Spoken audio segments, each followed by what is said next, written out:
매일 성경 묵상 나눔입니다. 9월 17일 목요일입니다. 오늘 함께 읽고 나누는 말씀 창세기 46장 1절에서 27절입니다.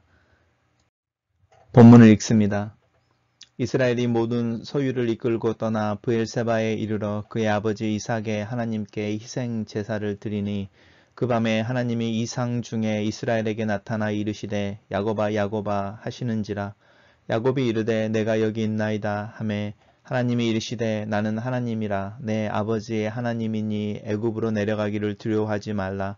내가 거기서 너로 큰 민족을 이루게 하리라. 내가 너와 함께 애굽으로 내려가겠고 반드시 너를 인도하여 다시 올라올 것이며 요셉이 그의 손으로 내 눈을 감기리라 하셨더라. 야곱이 브엘세바를 떠날새 이스라엘의 아들들이 바로가 그를 태우려고 보낸 수레에 자기들의 아버지 야곱과 자기들의 처자를 태우고 그들의 가축과 가나안 땅에서 얻은 재물을 이끌었으며 야곱과 그 자손들이 다 함께 애굽으로 갔더라. 이와 같이 야곱이 그 아들들과 손자들과 딸들과 손녀들 곧 그의 모든 자손을 데리고 애굽으로 갔더라.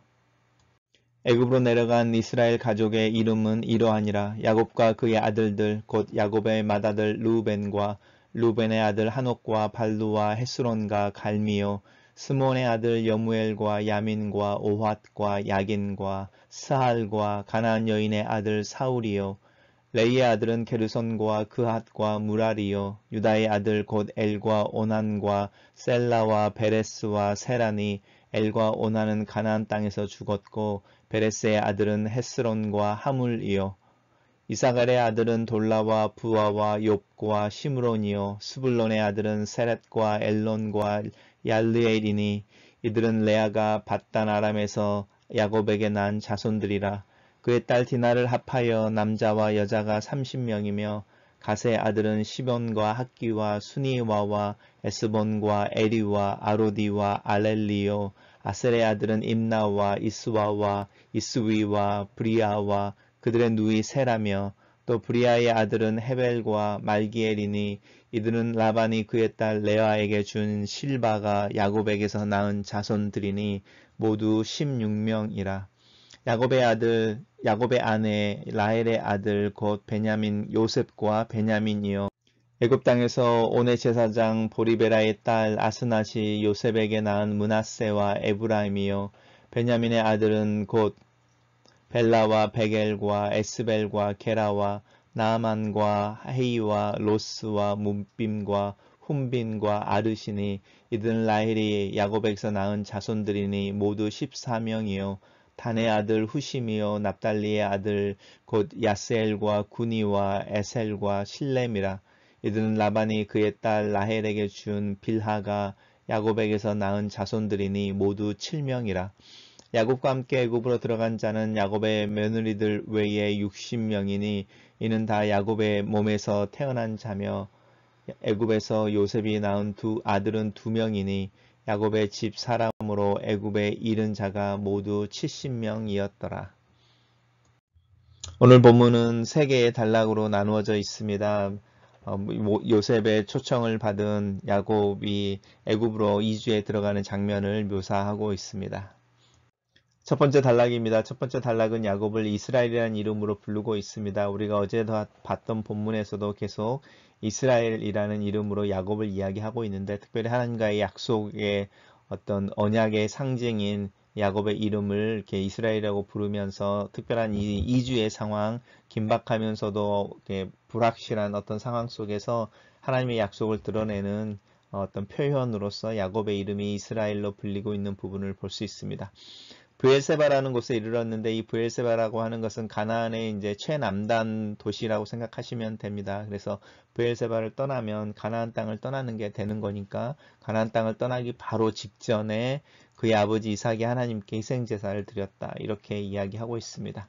그 밤에 하나님이 이상 중에 이 야곱에게 나타나죠. 이스라엘에게 나타나서 야곱아 야곱아 라고 말하니까 야곱이 내가 여기 있나이다 라고 말합니다. 이거는 하나님과 대화할 때 가장 기본적인 어떤 패턴인 것 같습니다. 하나님이 우리의 이름을 부를 때에 내가 여기 있습니다. 주의 종이 여기 있습니다. 주님 말씀하십시오. 이렇게 말하는 모습입니다.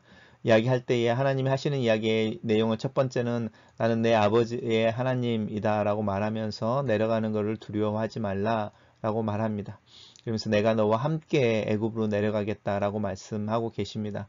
아브라함에게 약속했던 것처럼 이삭과 또 요셉에게도 마찬가지이죠. 하나님이 그 아브라함, 이삭, 야곱, 요셉으로 이어지는 4대의 어떤 족장들을 통해서 동일하게 이야기하고 있는 것이 내가 너와 함께 움직이고 너와 함께 이동하고 너와 함께 여행한다라는 부분인데 구체적으로 그 이야기가 있고 왜 이 함께 내려간다고 하는 부분이 중요한가라고 말할 때 이 아브라함이나 이삭이나 야곱이나 요셉에게 전능하신 하나님이라고 말하는 것은 굉장히 관념적이고 신학적인 개념이어서 하나님은 당신을 전능하신 이렇게 표현해내지 않죠.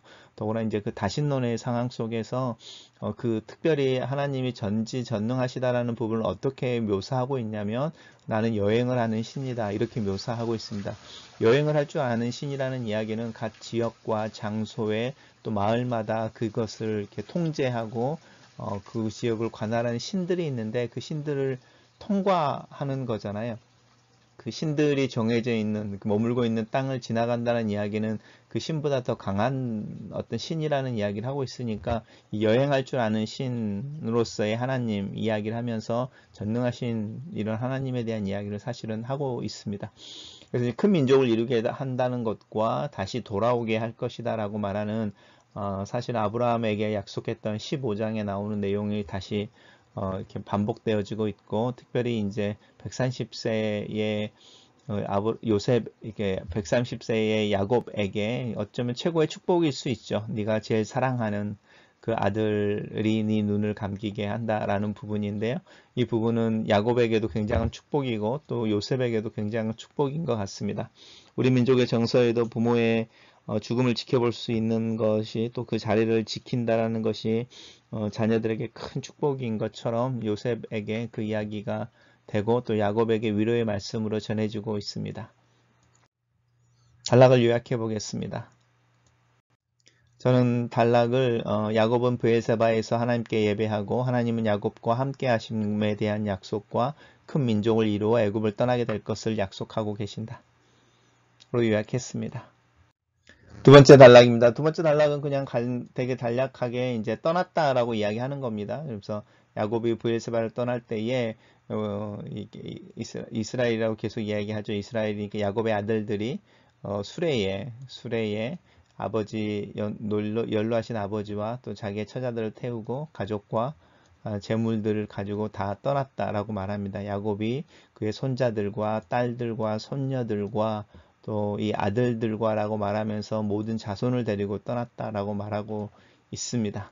여기에 예를 들어서 질문이 있는 게 이제 야곱이 만약에 가나안에서 얻은 하인들이 있었다든지 또 거기서 일하는 종들이 있었다든지 이제 그런 부분들은 어떻게 되었을까라고 이제 질문이 되어질 수 있는데 그 부분에 대한 언급은 없습니다. 그렇죠? 그 사람들은 다시 해방해서 가나안에 있게 했을 수도 있고 정말로 오늘 기록하는 곳처럼 그 야곱의 직계의 그 가족들만 애굽으로 떠났을 수도 있고요. 또 같이 동행하고 있는데 이제 어떤 이야기 흐름 속에서 그런 사람들은 이야기하지 않고 있을 수도 있습니다. 단락을 요약해 보겠습니다.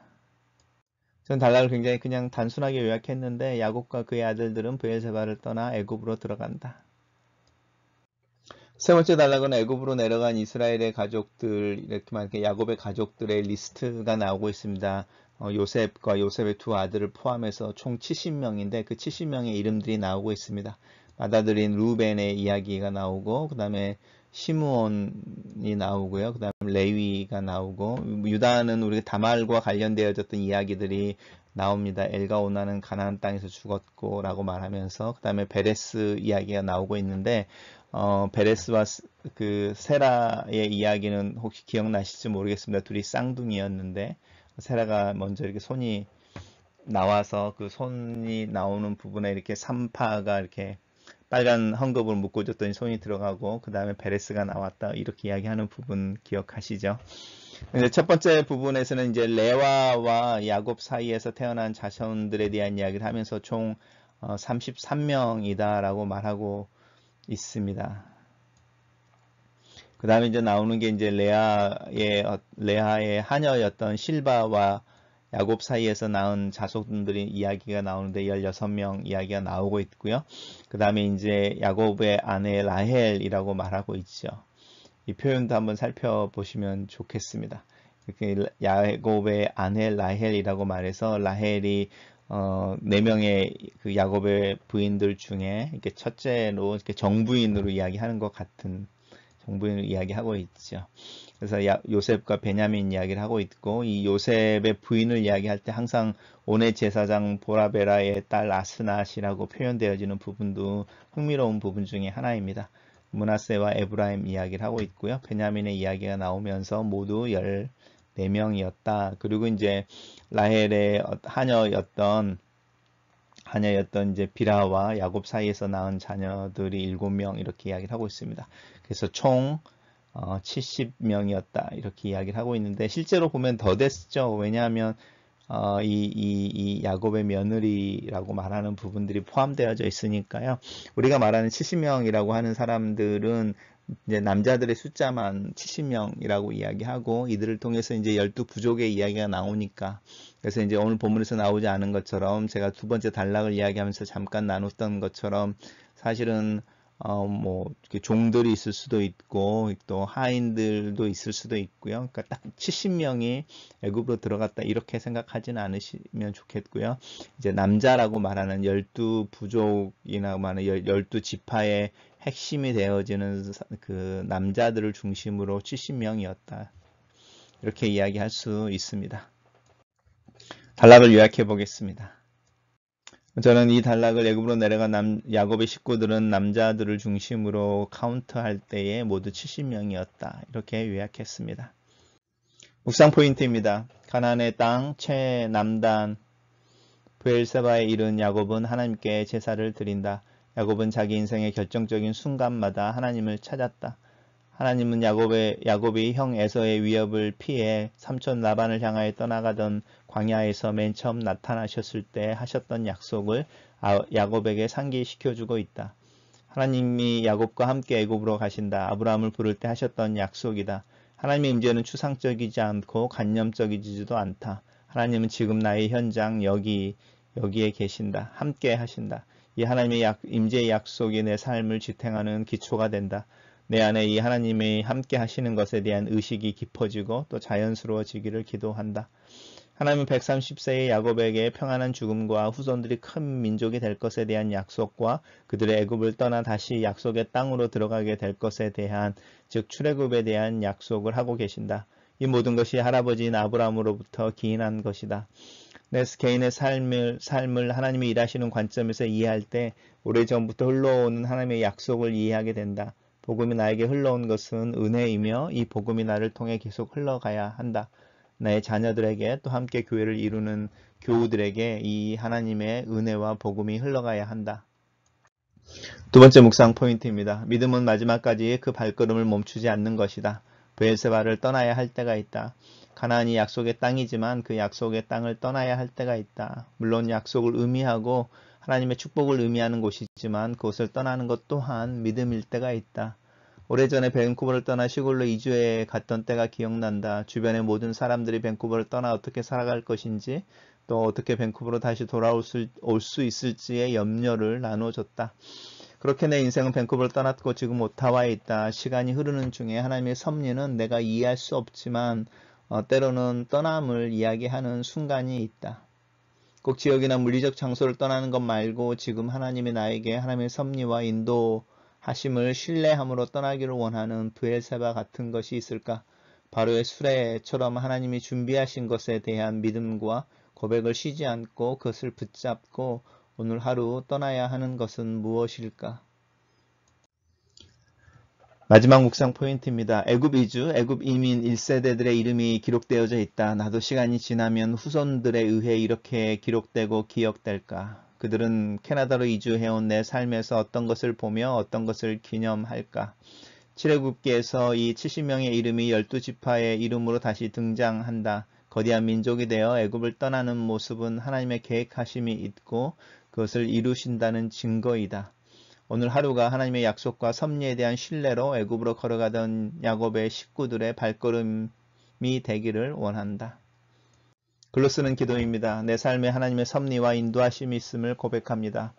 야곱에게 나타나 동행을 약속하셨던 하나님께서 예수 그리스도 안에서 오늘 하루 나와 동행하심을 믿습니다. 나로 하나님의 임재를 기억하게 하시고 하나님의 약속을 붙잡고 오늘 하루를 살게 하소서. 애굽으로 이주해가는 야곱의 가족처럼 이 오타와에 살고 있는 나와 내 가정, 교회를 이루는 교우들의 가정을 지켜 주소서.